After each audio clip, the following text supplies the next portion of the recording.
নমস্কার, আপনাদের সকলকে আমাদের পডকাস্টে স্বাগত। আজকে আমি প্রশ্নের মুখোমুখি। আপনারা বলতে পারেন জেরার মুখোমুখি, তাহলেও হয়তো অত্যুক্তি হয় না। আবার দেখতে গেলে একটা নিছক আড্ডা। প্রশ্ন এই জন্য বললাম, আমি যাকে আজ অনুরোধ করেছি, আমাদের বলা ভালো যে তিনি আমাকে জেরা করতে এসছেন এবং একটা জেরা হবে, আমার পরীক্ষা হবে, কিন্তু আড্ডার ছলে। এই মানুষটাকে আমি ভীষণ শ্রদ্ধা করি এবং আমার দাদা, বন্ধু, এবং একসময় আমরা প্রতিবেশী ছিলাম। ন্যাচারালি একটা তার কাছ থেকে আমার শেখার অনেক জিনিস ছিল এবং দুজনে অনেক আড্ডা মারার ক্ষেত্রে অনেক বাদানুবাদ হয়েছে। কখনো কখনো সেটা হয়তো উত্তেজনার পর্যায়ে গেছে। মতনৈক্য ছিল, মতান্তর ছিল, মনান্তর ছিল। কর্পোরেটের একজন অত্যন্ত প্রভাবশালী, একজন দাপুটে লিডার বলা যায়, এবং মার্কেটিং ম্যাগনেটিক পার্সোনালিটি অমিত রে আমার সাথে আছেন। আমি এবার পুরো পরিচালনার দায়িত্বটা অমিতদার হাতে তুলে দিচ্ছি। অমিতদা। Thank you Rohit. এটা খুব একটা মজার ব্যাপার। তোমাকে আমি জেরাও করবো, সেটাও আড্ডার চলে, আর তুমি তো বলেই দিলে তোমার সঙ্গে আমার হাতাহাতি ছাড়া সবকিছু হয়ে গেছে অলরেডি।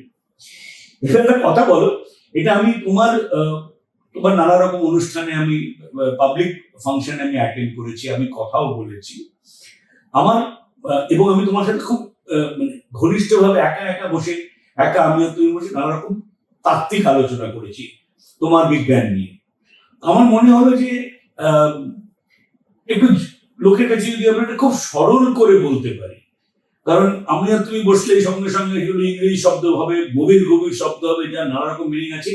আজকে যেহেতু তুমি আড্ডার চলে বলছো, আমি তাহলে তোমাকে একটা কথা বলবো যে তুমি আমাকে তোমার জীবনের ছোটবেলার গল্প বলেছো, কিরম ভাবে ফিজিক্স তোমাকে অ্যাট্রাক্ট করতো, কিরম ভাবে তুমি অ্যাপ্লাইড ফিজিক্সটাকে দেখে এবং সেটাকে নিয়ে তুমি এগিয়েছো, এবং সাথে তোমার সবসময় একটা ইচ্ছে ছিল যে আমি কি করে মানুষের একটা রাস্তা বলে দেব। সেটা হয়তো একসময় সেটা তোমার প্রফেশনও হয়েছে, তোমাকে আমরা অ্যাস্ট্রোলজার যে হিসেবেও জানি, কিন্তু তুমি অ্যাস্ট্রোলজিতে থেমে থাকো। I have never seen you wanting to be the best astrologer in the world, but you have not disregarded astrology. কিন্তু তার বাইরে অ্যাস্ট্রোনমি, তারপরে আরো জিনিস যেগুলো আমি আস্তে আস্তে আসবো একটা একটা করে। তুমি খালি আমাকে বলো যে আমরা কি দেখি যে মানুষের ভবিষ্যৎ মানেটা কি, তাদের সেটা তার যেটা যোগ্য, তার যেটা যোগ্যতা বা তার যেটা প্রাপ্য, তার রাস্তায় কি কি অন্তরায়। তো সেটা করার জন্য তুমি প্রথমে তার ভবিষ্যৎটা একটা তোমার বিজ্ঞান দিয়ে মাপো, সেটা দিয়ে তুমি তারপরে অন্তরায়টা আরেকটা বিজ্ঞান দিয়ে মাপো। এটা ধরে নিচ্ছি আমি ডায়াগনোসিস বলি বা প্যাথোলজিক্যাল টেস্ট বলি বা এক্সামিনেশন, তুমি ডাক্তারের কাছে বলে ব্লাড রিপোর্ট দিয়ে এসো, তুমি তা করো, করে ফাইনালি ওষুধটাও তুমি দাও। তার মানে তোমার কাছে যখন আমি নানা রকম লোককে দেখেছি, সে যারা আসে they get facilitated from end to end. এইটা তুমি কি করে করো? একটু একটু সরল করে বলো, তুমি তোমার করে কড়া কড়া ভাষা বলো না, কেউ বুঝবো না আমরা।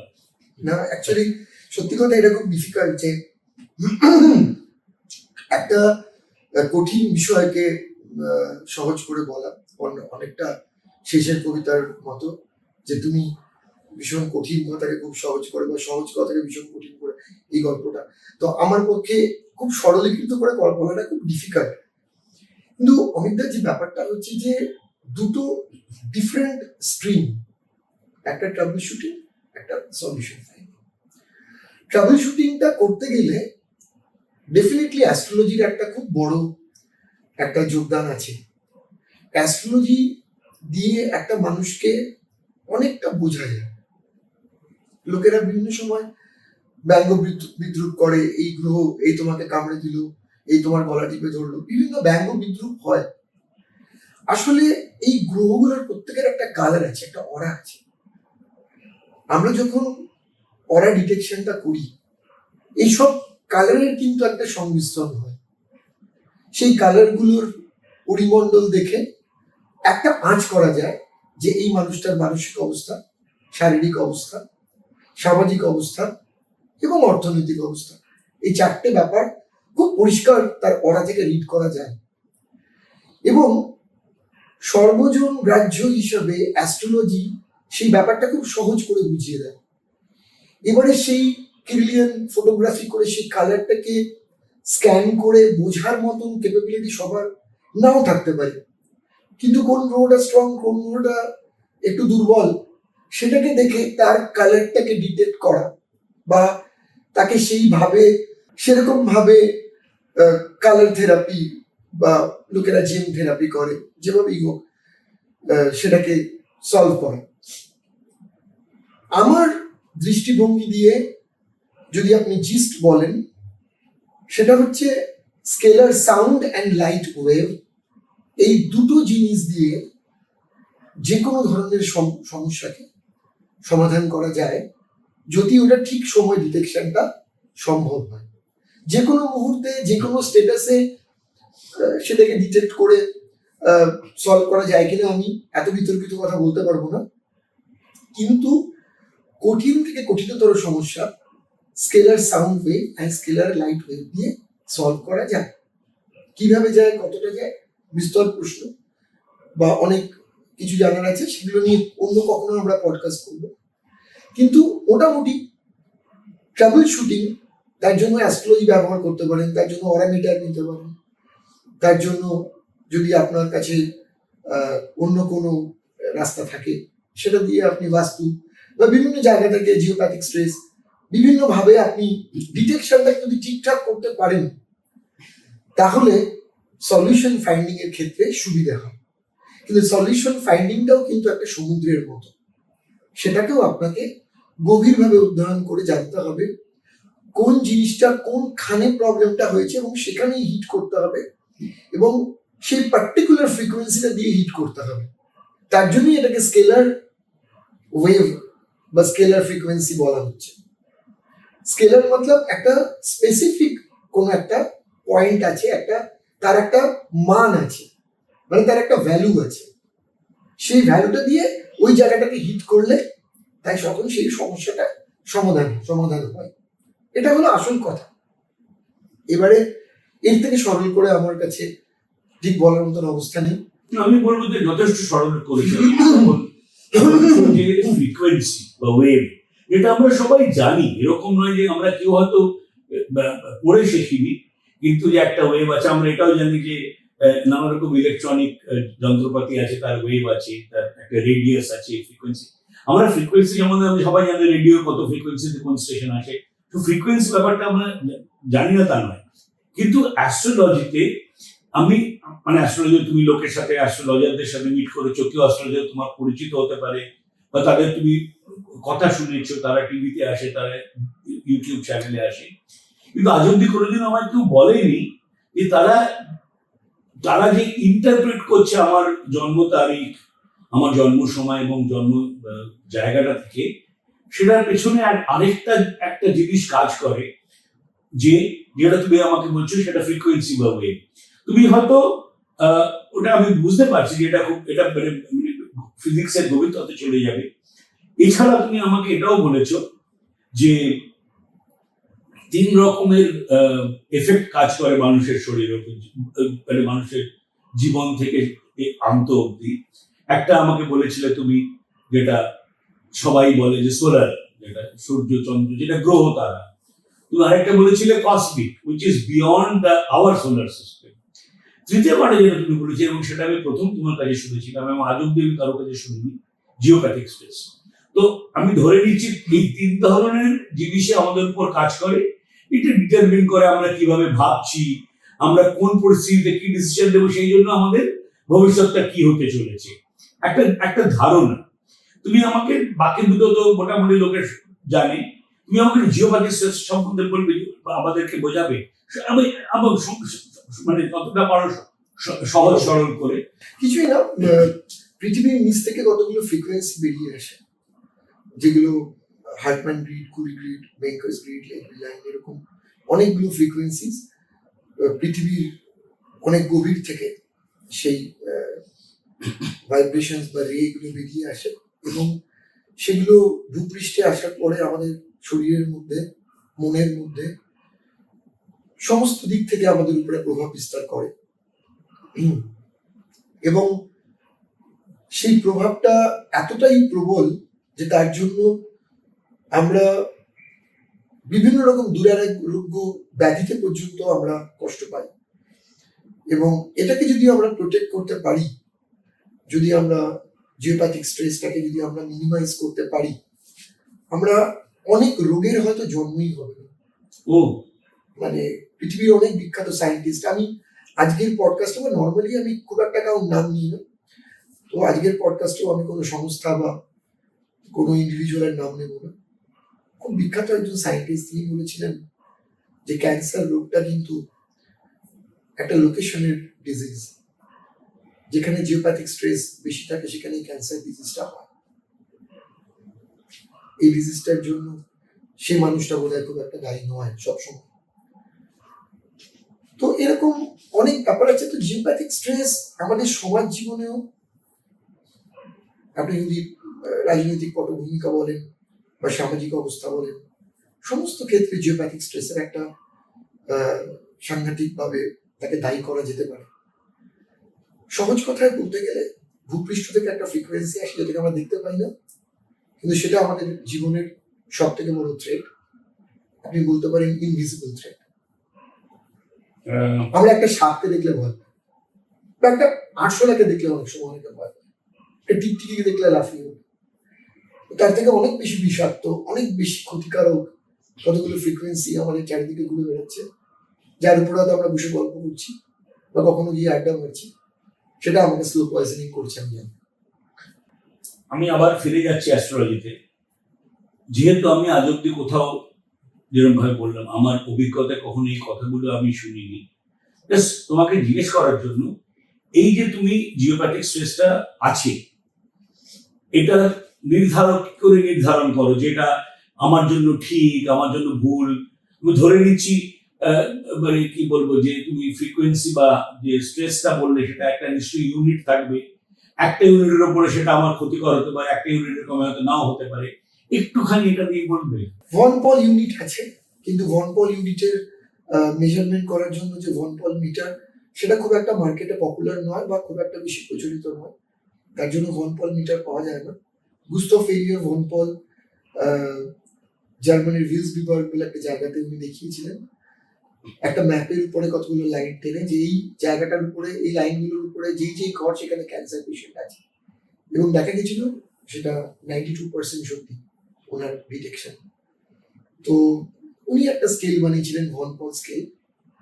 সেটা পরবর্তী ক্ষেত্রে হয়তো ইম্প্রোভাইজ করা সম্ভব হয়নি, বা তার ম্যানুফ্যাকচারিং ইউনিট ঠিকঠাক রেডি হয়নি, তার জন্য হয় না। কিন্তু আমরা অরা মিটার দিয়ে সেটাকে খুব সহজে ডিটেক্ট করতে পারি, যেটা ভার্ন ক্যামেরন যেটা আবিষ্কার করেছিলেন, এবং পরে ওনার সুযোগ্য শিষ্য বিল কক্স ওটাকে ইম্প্রোভাইজ করেন। আমিও সেটাই ব্যবহার করি। তো সেটা দিয়ে আমরা জিওপ্যাথিক স্ট্রেসকে আমরা ডিটেক্ট করতে পারি। কিন্তু এই মেশিনগুলো যে ভাষায় কথা বলে আর যত বেশি ইনফরমেশন আমাদের দেওয়া শুরু করে দেয়, আমরা বলতে পারি প্রগল্ভের মতো, মানে বাচালের মতো সে কথা বলতে থাকে, সেটাকে ডিটেকশন করা কিন্তু খুব একটু ডিফিকাল্ট। যেমন একটা মানুষ পড়াশোনা শিখে সে ডাক্তার হচ্ছে, তেমন অনুশীলন করে যে কেউ একজন অ্যাস্ট্রোডাউজার বা রেডিয়েস্থেসিস্ট হবে, তার কিন্তু কোনো মানে নেই। এটা কিন্তু বোধহয় একটা ভগবান প্রদত্ত বা গড গিফটেড একটা ট্যালেন্ট, যেটা মানুষ নিয়ে জন্মায়। আমার ডেফিনেটলি আমি বলবো আমার গুরুর কৃপা, ভগবানের আশীর্বাদ, যাই হোক, তার সাথে সাথে আমার ছোটবেলা থেকেই আমি অ্যাস্ট্রোলজিটা করি, ওটা করতে করতে করতে করতে সিক্স সেন্সটা ভীষণ স্ট্রং হয়, যেটা এই ডিটেকশনটাতে ভীষণ হেল্প করে। এবং তার জন্য হয়তো আপনি বলতে পারেন আমি অনেকটা আগে থেকে দৌড় শুরু করেছি, এবং যেই জিনিসটা ডিটেক্ট করতে গেলে একটা মানুষের একটা জীবন কম পড়ে, আমি হয়তো সেটা একটু আগে সেটাকে বুঝতে পেরেছি। আজকেও দেখি অনেকে সে সমস্ত যন্ত্র নিয়ে ঘুরে বেড়াচ্ছেন, কিন্তু যখন তারা ডিটেকশন করে তাদের রেজাল্ট দেন, তখন আমি পরিষ্কার বুঝতে পারি যে তারা হয়তো ডাউজার, তাদের হাতে হয়তো মেশিনটা ঘোরে, কিন্তু তারা সেই ভাষাটা বুঝতে পারে। নতুন কথা বললে ডাউজার একটু বোঝাবে, ডাউজার মানে অ্যাস্ট্রো ডাউজার বা রেডিয়েস্টেসিস, যার হাতে ওই মেশিনটা ঘোরে, যার হাতে স্ট্রেসটা অরা মিটার, যার হাতে কথা বলে, তাকেই বলে ডাউজার বা অ্যাস্ট্রো ডাউজার। ডাউজার মানে সে যদি জল, মিনারেল এগুলোকে খুঁজে বেড়ায়, অ্যাস্ট্রো ডাউজার যে কোনো জিনিসকে ডিটেক্ট করতে পারে। তার কি কোনো মানে মাপ আছে? যেমন হার্টস, কথা যেমন বললে একটা ফ্রিকোয়েন্সি, একটা হার্টস বলে জিনিস আছে, এরকম এর কোন এই যে তুমি যেটার কথা বলছো যে এই যে জিওপ্যাথিক স্ট্রেস, যেটাকে তুমি অরামিটার দিয়ে বা ডাউজিং, যেটা তুমি অ্যাস্ট্রো ডাউজিং কথা বলছো, এই এই মেশিন গুলো কি সেটা তোমাকে সংখ্যাটা বলতে পারে, না জাস্ট একটা ডিরেকশন? সংখ্যাটা এই জন্য বলতে পারে না কারণ যে ডিভাইসটা ভন পল আবিষ্কার করেছিলেন ওটা প্রচলিত হয়নি মার্কেটে। ভন পল স্কেল যেটা উনি আবিষ্কার করেছিলেন সেটা মার্কেটে খুব একটা পপুলার হয়নি, কারণ সায়েন্স এর একটা ভগ্নাংশ এমন সবসময় থেকেছে যারা এই সাবজেক্ট গুলোকে সিউডো সায়েন্স বলে এসছে। কোয়ান্টাম সায়েন্সকেও সিউডো সায়েন্সই বলা হতো একটা সময়, কারণ তুমি দেখছো চাঁদ, তো চাঁদ আছে, তুমি না দেখলে ওটা রে। তো থমাস ইয়াং এর ডাবল স্লিট এক্সপেরিমেন্ট না হলে হয়তো এই ব্যাপারটা বা আরো পরীক্ষা যারা করেছেন তারা যদি কোয়ান্টাম সায়েন্সটাকে এই জায়গায় ডেভেলপ না করতো, তাহলে এটাও হয়তো সিউডো সায়েন্সের মধ্যেই পড়ে থাকতো, তাহলে হয়তো আমরা কোয়ান্টাম কম্পিউটার পেতাম না। সুতরাং ওয়েলনেস সেক্টরে এই কথাগুলো ভীষণ দরকার। ওয়েলনেস সেক্টরে জিওপ্যাথিক স্ট্রেস নিউট্রালাইজ না করলে ওয়েলনেস সেক্টরে সত্যি বড় কোনো সাফল্য পাওয়া আমার মনে হয় খুব ডিফিকাল্ট। এর থেকে আমার দুটো প্রশ্ন আসছে, দুটো প্রশ্ন, একটা অবজারভেশন, একটা প্রশ্ন। অবজারভেশনটা হচ্ছে তুমি যে কটা নাম বললে একটাও ভারতীয় নয়, অথচ আমরা ভারতীয় হিসেবে আমাদের সময় আমাদের ভেতরে একটা গর্ব আছে যে জ্যোতিষশাস্ত্র আমারও। কিন্তু তুমি যে ভদ্রলোক, যে মানুষটা তুমি জ্যোতিষশাস্ত্র নিয়ে জীবন শুরু করে সেটাকে এগিয়ে নিয়ে গেছে এবং আজকে তুমি গর্বিত এবং তোমার হাতে লোকের উপকারও হচ্ছে, তুমি কিন্তু ভারত নিয়ে পড়ে থাকো না যে আমার জ্যোতিষশাস্ত্র আমি যদি আমার থেকে না পাই। তুমি দেখেছো, তুমি কি এটা একটা আমার অবজারভেশন। তার থেকে একটা প্রশ্ন আসছে, তুমি কি দেখছো ভারতে প্রচুর লোক এই বিজ্ঞানটার জন্য সেরকম বা অধ্যবসায় করছে বা পড়ালেখা করছে? তুমি অনেক বিজ্ঞানীর নামও নিলে, যে মানে তার মানে এটা কি যে আমি জানি না মানে সেটা হতে পারে না এরকম নয়। বিজ্ঞান একটা অনেক মানে বিজ্ঞান সব জিনিস আবিষ্কার করেনি সেটাও নয়, ওদের বিজ্ঞানের অনেক কিছু আবিষ্কার করা এখনো বাকি আছে। তুমি কি এক নম্বর কথা হচ্ছে কি তুমি এটা কি দেখতে পাচ্ছ যে তোমার যারা উত্তরসূরি বা তোমার সমসাময়িক তারা এটা করে? সেটা একটা মানে সাইড প্রশ্ন। দ্য মেইন প্রশ্ন হচ্ছে তুমি ধরতে পারলে যে একটা জায়গা তুমি বলছো যে আমার যে অসুস্থতা সেটা আসছে আমি কোথায় বেশিক্ষণ সময় কাটাই হিসেবে। তো ধরো আমি এখন সেটা যদি আমার বাড়ি হয়, সেটা যদি বাড়ি ছেড়ে চলে যেতে পারবো না, সেটার জন্য তোমার কোনো রেমেডি আছে? ডেফিনেটলি, তার জন্য তো ফ্রিকোয়েন্সি, তার জন্য স্কেলার ফ্রিকোয়েন্সি রয়েছে, এবং আমি যেভাবে স্কেলার ফ্রিকোয়েন্সি গুলোকে সেট করি বা আমার হিলিং হসপিটাল একটু আমাকে বুঝিয়ে বলবে যে তুমি কিভাবে সেট করো। মানে আমি বলছি না যে আমার তুমি দেখলে যে আমি যেখানে থাকি তার জিওপ্যাথিক স্ট্রেসটা যে লিমিটে হলে পরে নর্মাল হওয়া উচিত তার থেকে একটু বেশি আছে, তুমি সেটা কি করে রিডিউস করবে? সেই রিডিউস করার জন্য কতগুলো ডিভাইস আমরা অ্যাপ্লাই করি। আমি আপনার বাড়িতে করেছিলাম, আপনার খেয়াল রাখতে পারে। হ্যাঁ, তুমি জয়েন করেছো। তো যেই ডিভাইসগুলো আমরা যখন ফিট করলাম তারপরে ওই জায়গাটা স্ট্রেস নিউট্রালাইজড হয়ে গেল। ও ফ্রিকোয়েন্সি, সাউন্ড ফ্রিকোয়েন্সি দিয়েও সেটা করা যায়। আমরা হচ্ছে কনজিউমার, আমাদের তুমি কি আর&ডি করছো আমাদের এশিয়াতে, কিন্তু আজকে আমি তোমাকে এই জন্য জিজ্ঞেস করছি যে তার মানেটা কি? তুমি সেটাই বলছো যে একটা বিজ্ঞান থেকে তুমি একটা ইন্ডিকেশন পাচ্ছ, সেই ইন্ডিকেশনটা সবাই হয়তো পাবে না। তুমি যেটা বললে যেটা তোমার ঈশ্বর দত্ত একটা ক্ষমতা আছে বা তার জন্য তুমি অনেক, এবং অ্যাস্ট্রোলজি থেকে এসছে বলে তুমি সেটা বুঝতে পারো, যেটা সিক্স সেন্সের কথা বললে যেটা অবভিয়াস নয়। এবার সেটা তুমি বুঝে গেলে, যে তুমি বুঝলে তো হবে না, ব্যাপারটা তো আমার, তুমি বুঝলে আমার ব্যথা হয়েছে, ব্যথাটা আমার হাতে হয়েছে না পায়ে হয়েছে, তুমি কোনটা আমার তোমার কি যে তুমি যেটা বললে না যে ট্রাবল শুটিং অ্যান্ড সলিউশন, সলিউশনটা তুমি যে দিচ্ছ তুমি সেটা বলছো সেটা কোনো মেকানিক্যাল ডিভাইস বা ইলেকট্রনিক ডিভাইস। আমি আপনাকে বলছি আমার একটা ওয়েবসাইট এবং আমার অ্যাপও আছে, healinghospital.com এবং brainfriend.org, politicalhousing.com। এগুলোর মধ্যে আমি সেই ফ্রিকোয়েন্সিগুলোকে মানে ইনকর্পোরেট করেছি, যে স্ট্রেসটা গিয়ে বডির যেখানে যেখানে যেই ক্ষতিগুলো করছে তার অ্যান্টিডোটটা কি হতে পারে তার মধ্যে সেটা আছে। এবং আমি সেক্ষেত্রে নিকোলা টেসলার যে ফর্মুলা, তার যে থিওরি, তিনি একটা ফ্রিকোয়েন্সি দিয়ে একটা কোনো স্ট্রাকচারকে হিলিয়ে দিয়েছিলেন, শুধু একটা ফ্রিকোয়েন্সি থরথর করে সেই স্ট্রাকচারটা কাঁপতে শুরু করেছিল। তো এরকম অনেক কিছু আছে, এবং কেউ বলে মিথ, কেউ বলে মিথ্যে, সুতরাং সেই বিতর্কে আমি যাব না। কিন্তু শুধু এটুকু বলছি, ফ্রিকোয়েন্সির মধ্যে একটা মিরাকল পাওয়ার আছে, এবং আমি বহু মানুষের জন্য হিলিং এর কাজ দীর্ঘদিন ধরে করছি, আজকেও করছি, এবং মিরাকল রেজাল্ট আগেও ছিল, আজকেও আসছে, ভবিষ্যতেও আসবে। কিন্তু মেন তার ব্যাপারটা নিহিত আছে সেই সাউন্ড এবং লাইট, স্কেলার সাউন্ড এবং স্কেলার লাইটের উপর, যেটাকে আমরা বাদ দিয়ে কিছুই করতে পারবো। এবার এর সঙ্গে সঙ্গে আরেকটা তাহলে প্রশ্ন মাথায় আসছে যে হাউ ইম্পর্টেন্ট ইজ ডিস্টেন্স, মানে তুমি আমাকে দেখেছো, আমায় চিনেছো, আমার বাড়ি কোথায় আছে তুমি জানো, সেই জন্য তুমি আমার ভবিষ্যৎটাকে একটু মানে যাতে করে আমি যেটা আমার প্রাপ্য ভবিষ্যৎ সেটাকে নিয়ে যেতে পারো। আর সে লোক কিন্তু তোমাদের 10,000 মাইল দূরে থাকে, আমেরিকায় থাকে, রাশিয়ায় থাকে, সেটাও কিন্তু তুমি সম্ভব তোমার পক্ষে। খুব সুন্দর প্রশ্ন করেছেন। এটা আপনাকে আমি সত্যি কথা বলতে গেলে আমার অধিকাংশ ক্লায়েন্টই কিন্তু বিদেশি। আচ্ছা, আমার যে সাবজেক্টটা, এটা বিদেশে অনেকে জানে এটা সম্বন্ধে। ভারতবর্ষে যেমন খুব বেশি মানুষ ওয়েলনেস এর উপরে এই সাবজেক্টটাকে ব্যবহার করেছে এবং সাফল্য পেয়েছে, সংখ্যাটা আমার জানা নেই। আমি একটা বিশাল পণ্ডিত, আমিও জানতাম, আমি সেটাই বলছি, আমি একটা বিশাল পণ্ডিত। আপনার প্রচুর নলেজ, আপনি প্রচুর পড়াশোনা করেন। না, তুমি ঠিকই বলো। আমার কথা হচ্ছে তার মানে কি, যে যেহেতু আমি আবার ওটা ফিরে যাচ্ছি, আমরা অ্যাস্ট্রোলজি বুঝি না বুঝি, কিন্তু অ্যাস্ট্রোলজিটা ভারতীয়, অ্যাস্ট্রোলজির একটা গুণ আছে, একটা বিচার আছে। কিন্তু এই যে তুমি যেগুলো বলছো এগুলো সমস্ত ফরেন ল্যাঙ্গুয়েজ আমাদের কাছে, কারণ আমরা এগুলো শুনিনি কোনোদিন, আমরা কোনোদিন আমাদের পড়ানো হয়নি। অ্যাকচুয়ালি ব্যাপারটা হচ্ছে যে ভারতীয়, এই জন্য ভারতে এই জিনিসগুলো মানে বিকশিত হওয়ার সুযোগ পেয়েছে, তার কারণ এখানকার উদার চরিত্র।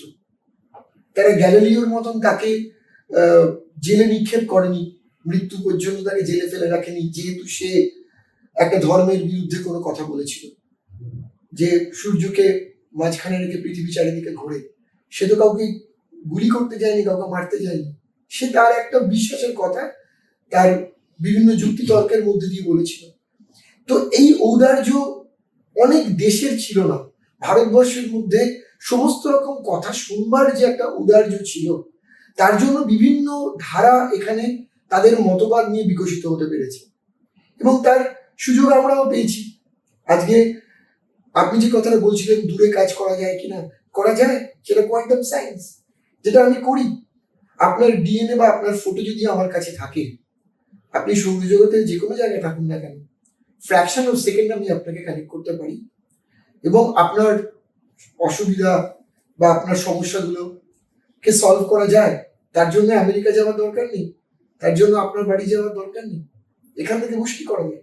শুধু কোয়ান্টাম এন্টাঙ্গেলমেন্ট দরকার, কানেক্ট করাতে হবে, এবং এন্টাঙ্গেলমেন্ট করার পরে টেলিপোর্টেশন করতে হবে একটা পজিটিভ এনার্জি, যেটা আপনার প্রয়োজন, যেটা আপনার মেডিসিন।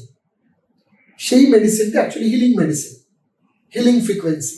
সেটাকে যদি আমরা আপনার কাছে পর্যন্ত পৌঁছে দিতে পারি, তাহলে আপনি সুস্থ হয়ে যাবেন। এবারে আমি তোমাকে, এটা খুব তুমি একটা ইন্টারেস্টিং হ্যান্ডেল দিলে আমাকে। তুমি বললে যে ডিস্টেন্স ডাজন্ট ম্যাটার, ঠিক আছে। এবারে নানা রকমের জিনিস আছে, ধরো কথার কথা বলছি, যে এতক্ষণ যে কথাটা হচ্ছিল অ্যাস্ট্রোলজি, বা আমাকে তুমি আমার স্ট্রেস আছে সেটা করছো, তুমি আমাকে চেনে এবং আমি কোথায় থাকি সেটা জানো, এবার বা জানো, বা সেটা তোমার হাতের কাছে। এবার হতে পারে তোমার কিছু লোক আছে, তুমি এখন বলছো যেহেতু তুমি বিদেশে আছে, সে একজন মানুষ হতে পারে, কিন্তু সে দূরে থাকে, একটা একটা মানুষ বা তার সাথে তার পরিবার পরিজন থাকে, এই ম্যাক্সিমাম। তুমি কি কর্পোরেট, যার একটা অর্গানাইজেশন, সেখানে সবাই একরকম নয়, হয়তো একটা বাড়িতে অফিস আছে বা দুটো বাড়িতে আছে, কোথাও ফ্যাক্টরি আছে, কিন্তু সবাই একই সূত্রে বাঁধা, কেন লিগাল এন্টিটির একটা কর্পোরেশন বা একটা অর্গানাইজেশন, সেটা হচ্ছে একরকম।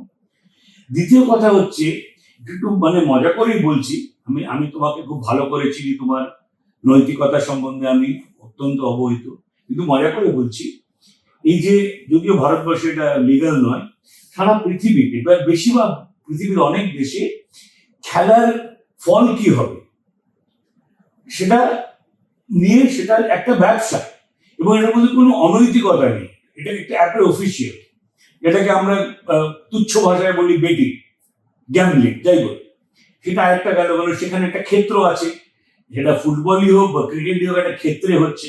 তুমি যেটা বলছো জিওপ্যাথিক স্টেট আছে, দূরের থেকে আমি মেজার করে নেবো, আমাকে গিয়ে ওই জায়গাটায় গিয়ে মেজার করতে হবে না যে ওই মাঠটা কত বড় বা মাঠটা কত ছোট, তুমি ওটা পাবে ছবি বললে, একটা ম্যাপ বললে। তৃতীয় প্রশ্ন, যেটা আমি এক্ষুনি আসছি না, কিন্তু তুমি মনে রেখো, আমি তোমাকে এই আমাদের আজকে এটা শেষের আলোচনাটা করবো আমি রাজনীতি নিয়ে।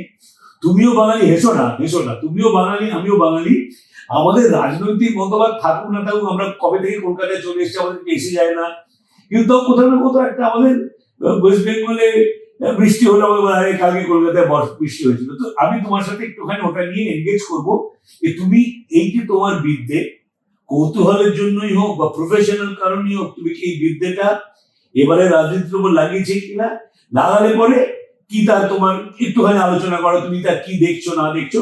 কিন্তু আগে তুমি বললো যে মানুষের বুঝে গেল, কিন্তু দূরে মানুষও হতে পারে, একটা ফুটবল বা ক্রিকেটের মতো একটা ক্ষেত্র হতে পারে, তারপরে রাজনীতি তো আসবে, সেটাও করা যেতে পারে। সেক্ষেত্রে আমি বলবো আপনার একটা বিরাট অবদান আছে আমার জীবনে, কারণ আমি একটা ছোট্ট একটা ভূমিকা করে দিচ্ছি। আমি যখন হরোস্কোপ করতাম, বিভিন্ন মানুষ আমার কাছে আসতেন, তো কোনো একজন কমিশনার সাহেব আমার কাছে এসেছিলেন। তো এসে উনি একদিন গল্পের ছলে বললেন, আচ্ছা আজকে আইপিএল এর একটা ম্যাচ আছে, তুমি বলতে পারো কে জিতবে? তো খুব গল্পের ছলে, মানে মজা করতে করতে আমি বলেছিলাম এ জিতবে এবং এতগুলো কাছাকাছি রানে জিতবে। তো উনি রাত্রেবেলা আমাকে কল করে বললেন, রোহিত তোমার কথাটা কিন্তু মিলে গেছে, মানে তুই যতটা রানে বলি যতটা না, কিন্তু খুব কাছাকাছি একটা এরকম রানে জিতেছে। উনি আজকের আমাকে প্রেডিকশনটা করবে, আর আজকে এই আমরা দেখে দেখে বললাম যে এই টিমটা এত উইকেটে জিতবে এবং এভাবে। তো তার আগে আমি জিজ্ঞেস করেছিলাম কোন মাঠে খেলাটা হচ্ছে, ন্যাচারালি গুগলে গিয়ে সেই মাঠটাকে চেক করে তারপরে আমি যেভাবে যেভাবে কাজটা করি, যেভাবে মানে মনে করি একটা সিস্টেমের মধ্যে দিয়ে গিয়ে ওনাকে আমি 8 ঘন্টার মধ্যে বলেছিলাম যে এটা একটা রেজাল্ট আছে। হঠাৎ করে উনি তারপরের দিন আমার বাড়িতে এলেন, এসে আমাকে বললেন, রোহিত আমি ভাবছি কিছু পয়সা বেটিং করবো, তুই যদি আমাকে একটুখানি হেল্প করো, যা কামাবো আমরা অর্ধেক অর্ধেক।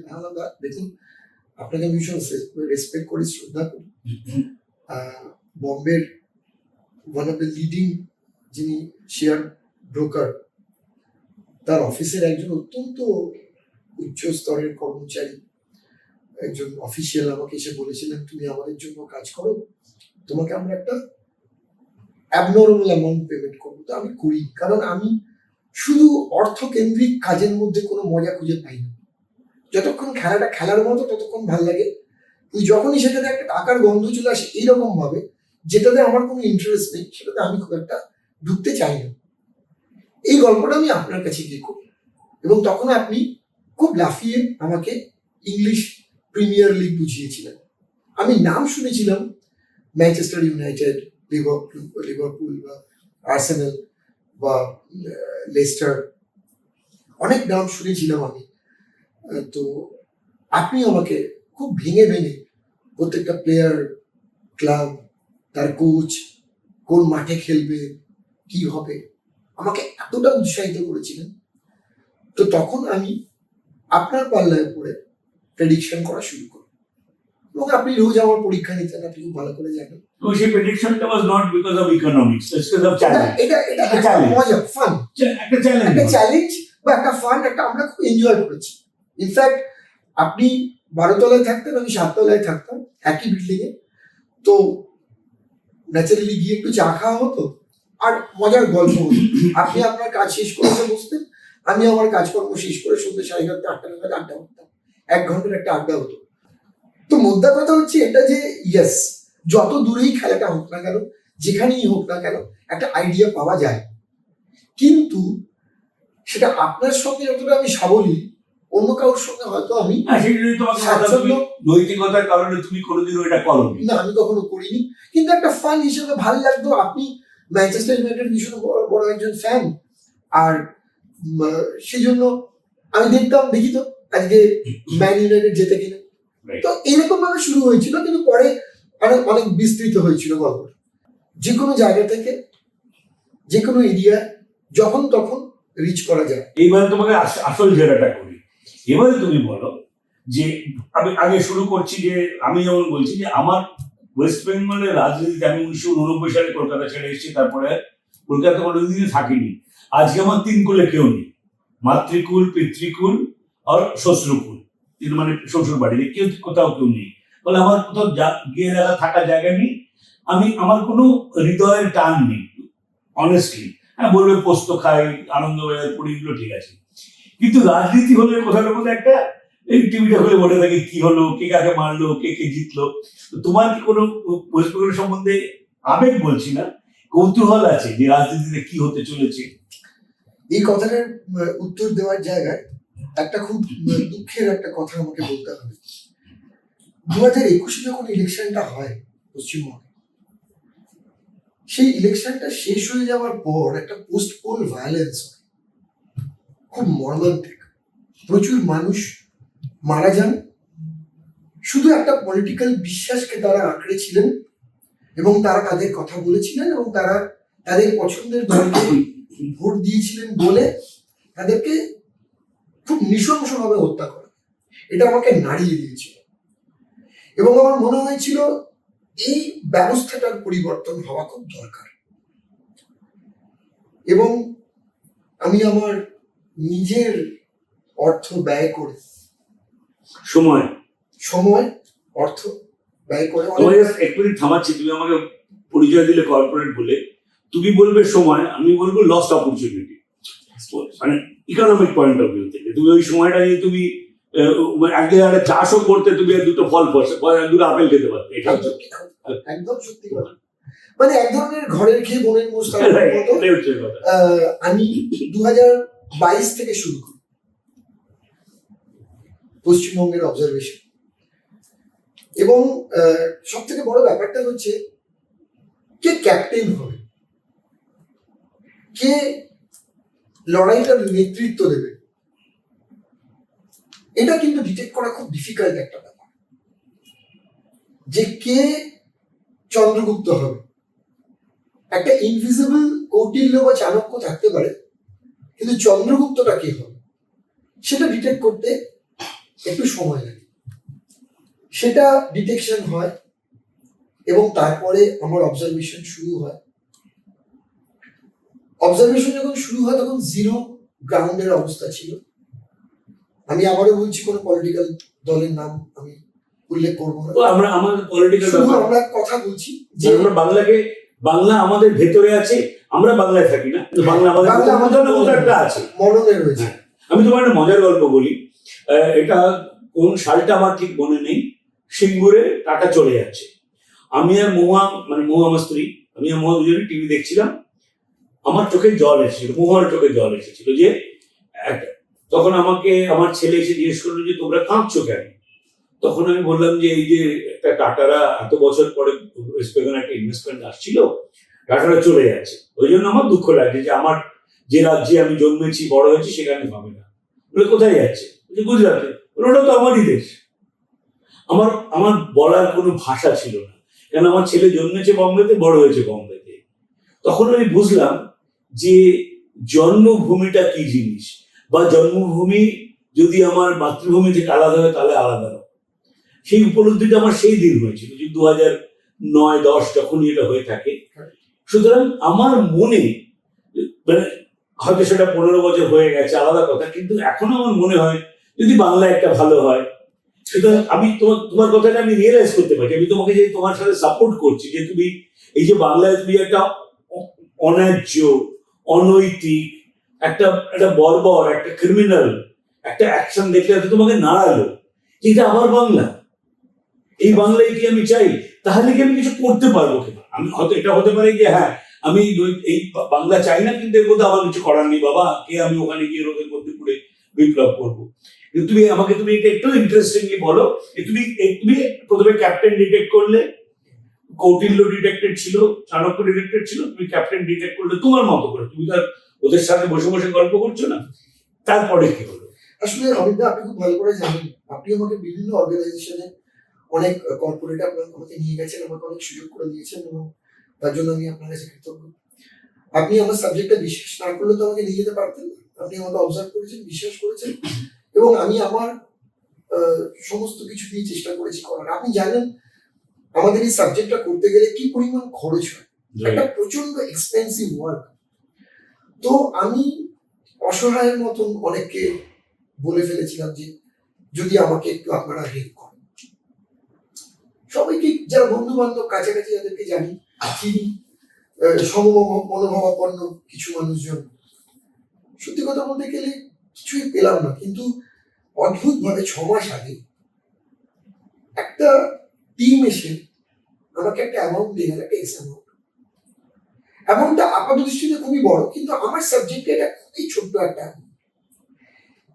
কিন্তু আপনি বিশ্বাস করবেন, মানে শুনলে অবাক হবেন, বিশ্বাস করতে পারবেন না, এরা কিন্তু কেউ বাঙালি নয়। এই পুরো গ্রুপটা একটা গুজরাটি গ্রুপ। ওরা আমার সাবজেক্টটাকে বিশ্বাস করে, এসে বললো আমি জানি তুই 2022 থেকে পরিশ্রম করছিস, তোর অনেক টাকা খরচ হয়েছে, আমরা তোকে এই টাকাটা দিলাম, তুই কি করছিস দেখার দরকার নেই, কোনো প্রশ্ন করবো না সাফল্য বা ব্যর্থতার ক্ষেত্রে, তুই যা পারিস পড়, কিন্তু শুধু বাংলাটা করিস না, 5টা স্টেট জুড়ে কিছু একটা ভালো রেজাল্ট আনার চেষ্টা। এই যে ওরা আমাকে বললো, এটা আমার একটা কারেন্টের মতো শরীরের মধ্যে দিয়ে বয়ে গেল, যে অ্যামাউন্টটা এক্স অ্যামাউন্ট, কিন্তু এইভাবে নিঃশর্তে যখন কেউ একটা টাকা দিয়ে যায়, এবং তখন সেক্ষেত্রে এই অ্যামাউন্টটা কিন্তু একটা অনেক বড় হয়, it's a sizeable amount of money. আমি 6 মাস আগে, এটা জল, অন্য কিছু বেরোবো না, আমি জানি আর তাতে আমার কোনো আপত্তি নেই। তো আমাদের তো নির্ভে জল আড্ডা না, সেই জন্য হ্যাঁ, নির জল জল জল, হ্যাঁ ভয়টা খালি মাঝে, হ্যাঁ, ওটা দিয়ে ভিজানো ভেজানো হচ্ছে, ভয় ভিজে যাচ্ছে, ভয় ভিজে যাচ্ছে। তো তখন আমি 5টা স্টেটে একসাথে কাজ করা শুরু করি। আপনাকে আমি বলতে পারি 6 মাস আগে কাজ করতে করতে করতে করতে, খুব ইন্টেন্সলি কাজ করতে করতে, আমি তো বাংলাটা আগে থেকেই করছিল, তো সেখানে গিয়ে দেখলাম যে একটা মার্ক 156 সেখানে পৌঁছেছে। তামিলনাড়ু, কেরালা, আজকে আমাদের এবং পন্ডিচেরি, আমি ওগুলো সেগুলো ইনফ্লুয়েন্স হয়েছে 6 মাস আগে। 6 মাস আগে, ধরো আজকে আমরা এপ্রিলে, 4 মাস, ধরো অক্টোবরের কথা, অক্টোবর নভেম্বরের কথা। তো 5 to 10% এর সুইং এর একটা জায়গা থাকে। এই সুইংটা মানে বুঝলাম, সুইং মানে হচ্ছে ধরুন কিছু আছে যে ডিটারমাইন্ড ইডিওলজিক্যাল, যে আমি একেই ভোট দেবো, আনডিসাইডেড এর কথা বলছো। যারা আনডিসাইডেড তারা হচ্ছে সুইং ভোটার্স। আপনি আমেরিকার ইলেকশনটা খুব ফলো করেন, ট্রাম্পকে ফলো করেন, তো আপনি জানেন যে সুইং ভোটার্স এর অর্থটা কি, সাংঘাতিক বড় একটা। তো 5 to 10% কে সুইং করানো যায়, এই জায়গাটাই কিন্তু, মানে তুমি বলছো তুমি যে প্রসেসটাতে যাচ্ছে, তার থেকে তুমি 5 থেকে 10% লোকের মানুষ, মানে ওরা কাকে ডিসাইড কার জন্য মানে করবে, সেটা কাকে চাইবে তার, সেটা তুমি বলতে পারবে। এটা বদলানো যেতে পারে, এটা যদি তার পটেনশিয়াল থাকে। মানে এটা এই বিজ্ঞানটা কি সেই সেম বিজ্ঞান? কারণ গায়াকে পিটিয়ে ঘোড়া করা যায়। আমাদের যেমন ম্যাপ ডাউজিং একটা পার্টিটা দিয়ে আমি বলেছিলাম, মুস্তাফা ফেরিয়ার, ভন পল হেলসবিওয়ারকে বলেছিল যে এখান দিয়ে এখানে, ওটা একটা ম্যাপ, তো ম্যাপকে দেখে সব বলা যায়। ম্যাপের অরাটাকে রিড করলে সব বলা যায়, কোথায় কি হতে এবং চলেছে। যেহেতু তুমি এখন ডিস্টেন্সে রিড করতে পারছো, সেই ম্যাপটা কোথাকার তোমার জানি আমার দরকার নেই, আমি পরিষ্কার Map. প্রত্যেকটা কনস্টিটিউয়েন্সি দেখে দেখে বুঝতে পারবো কোথায় কি চলছে, কোথাকার কি অবস্থা। মানে একটা ভাত টিপলে হাড়িটার অবস্থা হয়ে যায়। এবং সেটার জন্য তুমি বলছো তুমি up to a limit of 10% you can influence, exactly 5 to 10% 10% is maximum. Maximum তো সুইং করে, ফ্লো করে। তো তখন আমি যখন অবজারভেশনে যখন আমি আরেকটু স্টেপ, কি হয় একসাথে প্রেডিকশন অ্যান্ড ইনফ্লুয়েন্স একসাথে হয় না। তো আমরা কি করি 6 মাস আর 4 মাস এরপরে আমরা প্রেডিকশনটা বন্ধ করি আর প্রেডিকশন করি, তারপরে পুরোপুরি ইনফ্লুয়েন্সিং এর জন্য চেষ্টা করি যদি ফেভারে আনা যায়, যতটা ফেভারে আনা যায়। আমি জাস্ট ফিরে যাচ্ছি, তুমি নভেম্বরে ধরে নাও, 1 নভেম্বর তুমি মনে করলে যে 294 এর মধ্যে 147 হচ্ছে, 148 হচ্ছে ম্যাজিক ফিগার, 150-এ পৌঁছে গেছে, ঠিক আছে। এবারে যে তারপরে 4 মাস তুমি আরো মানে প্রেডিক্ট করবে বা ডিসাইন, তারপরে লাস্ট 2 মাস যে তুমি ইনফ্লুয়েন্স করেছো, তোমার কি ধারণা সেই 150টা কি বাড়বে? 150টা বেড়ে তার ঠিক 2 মাস পরে ওটা 160-65 রেঞ্জে চলে গেল। তো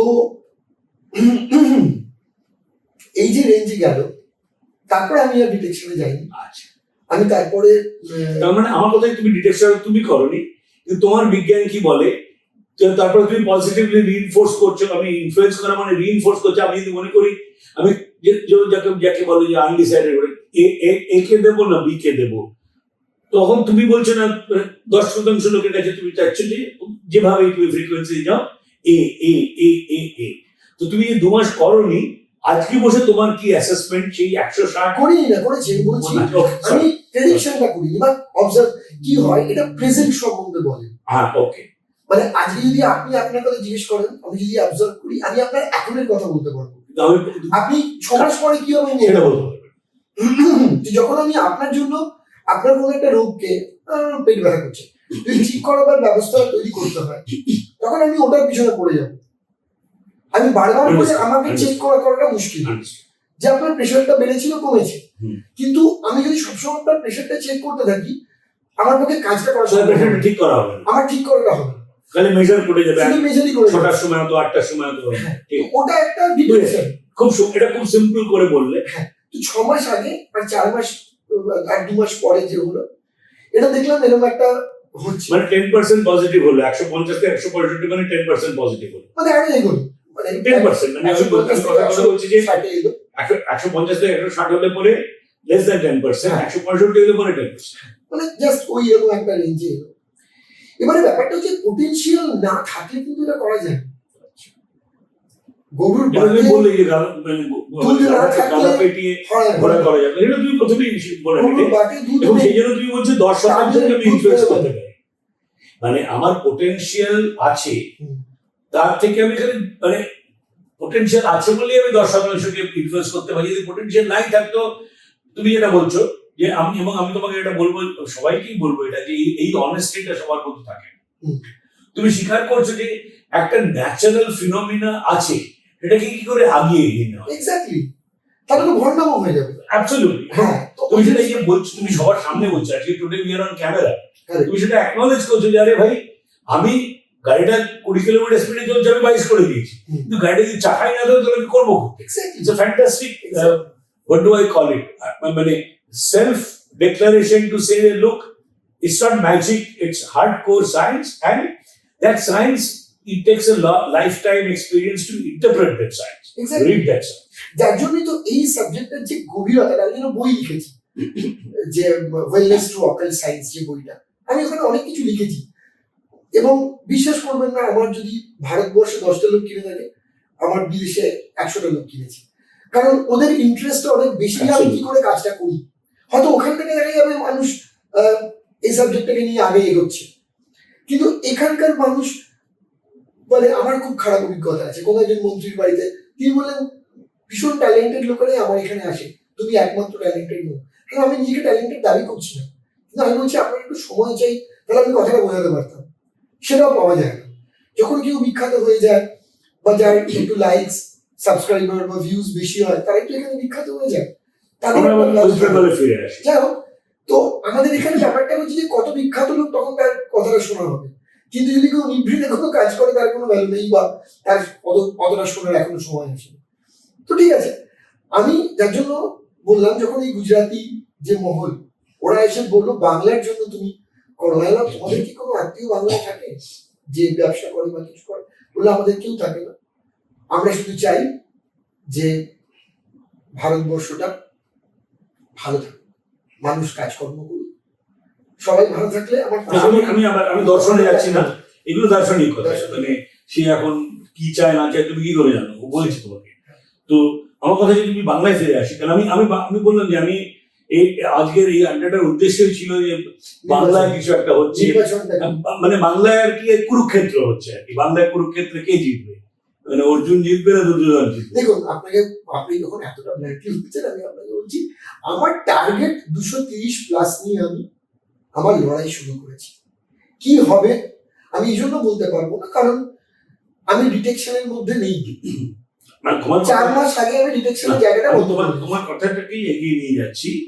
তোমার স্বপ্ন বা তোমার let's say wishful thinking, I wish I gate 99 out of 100 in an exam, but তার মধ্যে 230 থেকে 165 ইজ ভ্যালিডেট, কিছু ভ্যালিডেট, কিন্তু আরো 65 বাকি আছে, এবং সেটা সম্বন্ধে আমরা আলোচনা আজকে করছি না। তুমি কি বলছো যে 230 তোমার যে পয়েন্ট থেকে শুরু করেছিলে, যে একটা কিছু লোক অসহায়ের মতো মানে নানা রকম ভাবে দলিত হয়েছে, সেই দলনটা বন্ধ করার জন্য I wish it is 230 so that there is no restrictions so they can implement good things. Having said that, তোমার বিজ্ঞান বলছে 165 তুমি তোমাকে উত্তর দিতে পারছি, তোমার স্বপ্নটা যে মিলবে কি মিলবে না সেটা তুমিও জানো না, তোমার সব বিজ্ঞান তোমাকে এখনো বলেনি। তার মানে আমরা 165 ধরে নিচ্ছি আমি এই মুহূর্তে। না, 165 4 মাস আগে বলবো।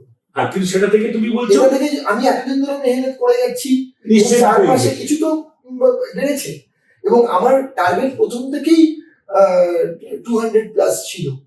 এটা আমি এই জন্য বলছি যে এই মুহূর্তে তুমি যেভাবে তুমি 150 থেকে 165টা তুমি যেহেতু জড়িত ছিলে, ওই ডিটেকশনটা করছিলে, এটা যদি তুমি একটা সংখ্যা মুখে বলতে পারছো, এটা তোমার উইশফুল থিংকিং।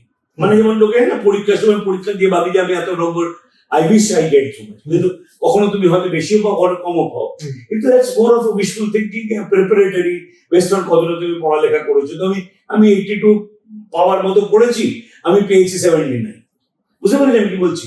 তো ঠিক আছে, একটা কথা আপনাকে বলি খুব ইন্টারেস্টিং, এই যখন আমরা গ্রিডটা বানাই, এটাকে গ্রিড বলে, এই যে আমরা ম্যাপটা নিয়ে বসে এর উপর যে পুরো একটা গল্প হয়, এটাকে গ্রিড বলে।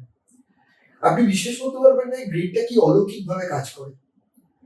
মানে শুধুই যে কিছু মানুষের মনকে ইনফ্লুয়েন্স করা এটুকু সীমিত নয়, সে বিভিন্ন রকম কাজ করে। কোন লিডার আগে এগিয়ে আসবে, যারাই একটু বাড়াবাড়ি করবে বা অফ ট্র্যাক হবে ওরা পিছনে চলে যাবে, যাদের মধ্যে কোনো নেগেটিভ থট প্রসেস কাজ করছে বা ইন্টারনালি ক্ষতি করার চেষ্টা করছে তারা পিছনে সরে যাবে। অদ্ভুত ভাবে ও নিজের জায়গাটা করে। এই যে স্ট্রং রুম পাহারা দেওয়ার জন্য উৎপাত চলছে, এ কেউ ঢুকতেও পারবে না। মানে এই গ্রিড, আমি তোমাকে মানে মজাতেই বলছি, এইগুলো কি বলতো, মানে এগুলো কোনো যুক্তি নেই, এগুলো জাস্ট অযৌক্তিক ভাবে। মানে আজকের বাজারে যেহেতু সবাই টেলিভিশন চ্যানেল নিয়ে ঘুরে বেড়াচ্ছে, এটাকে বাংলা একটা কথা বলে ফুটেজ খাচ্ছে।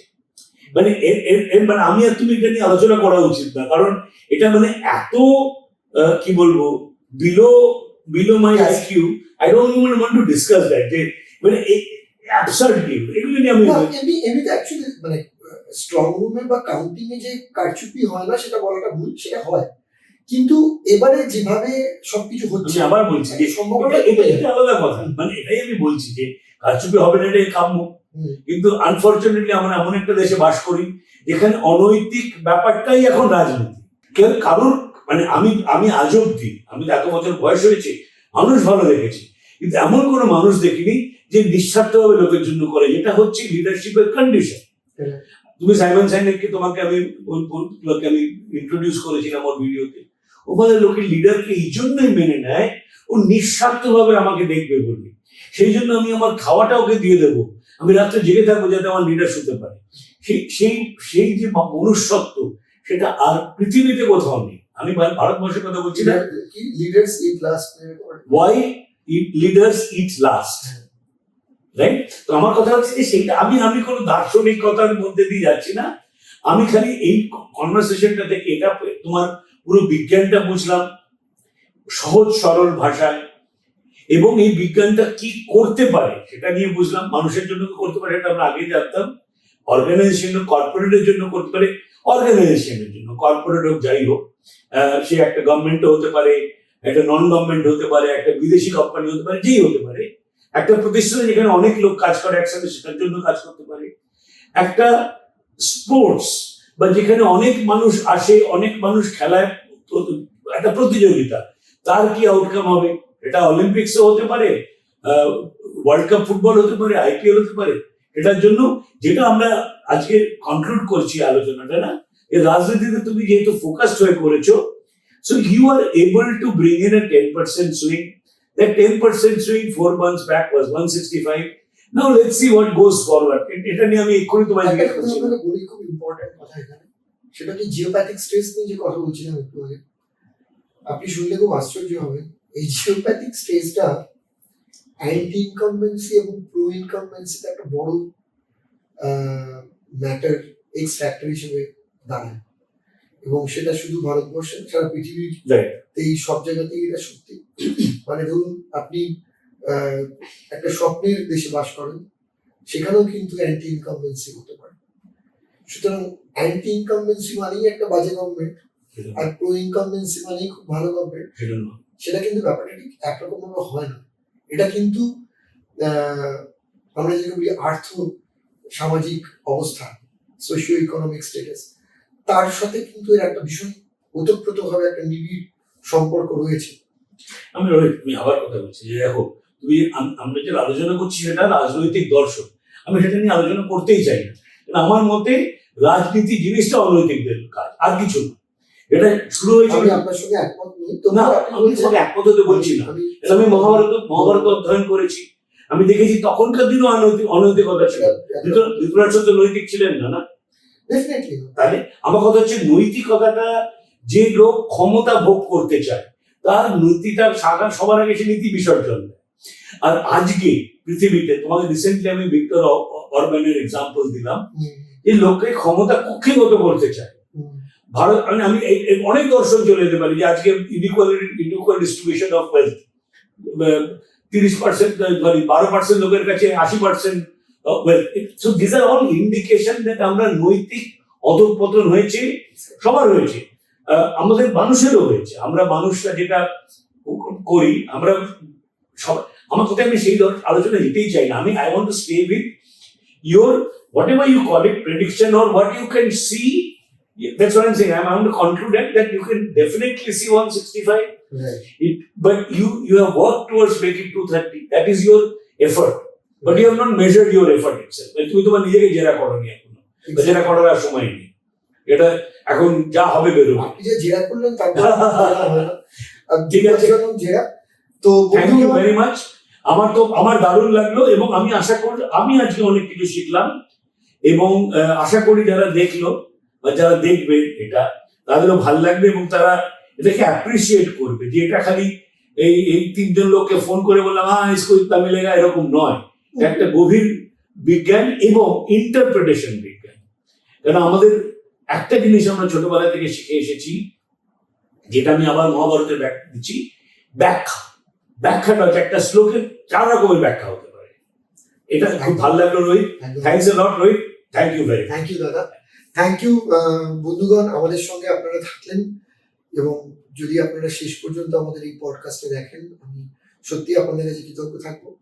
আমার আর অমিতদার এরকম আড্ডা মাঝে মধ্যেই হয়, তবে সেটা আজকে বলতে পারি শিষ্টাচারের যে লিমিট সেটা ক্রস করেনি। আমরা খুব শান্তিপূর্ণভাবে, খুব ভালোভাবে, মিষ্টি মিষ্টি হেসে হেসে আমরা এই আড্ডাটাকে কনক্লুড করেছি। আর আমরা আগেও, ভবিষ্যতেও আমরা এরকম অনেক পডকাস্ট করবো। আপনারা সঙ্গে থাকলে ভালো লাগবে। আজকের মতন এখানেই শেষ করছি। নমস্কার। নমস্কার।